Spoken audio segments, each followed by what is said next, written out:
ரமணாசிரமத்தில் ஒருமுறை பகவான் ரமண மகரிஷி மதிய உணவு அருந்தும் போது பாடசாலை மாணவன் மோர் பரிமாறினான். ரமண மகரிஷிக்கு மோர் பரிமாறும் போது இன்னும் கொஞ்சம் மோர் விடு என்றார். பகவான் வழக்கமாக இரண்டாவது முறை ஏதும் கேட்பதில்லை.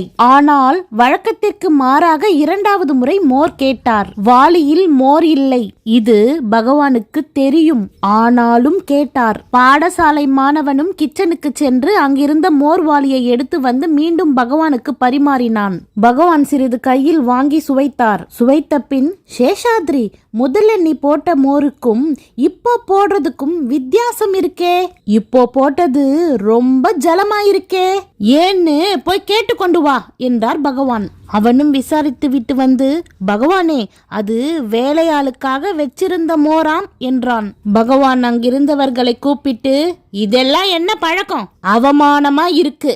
எல்லோருக்கும் ஒன்னா பரிமாறுங்கோ என்றார் வேதனையுடன். அடுத்த நாள் முதல் அனைவருக்கும் ஒரே மோர் பரிமாறப்பட்டது.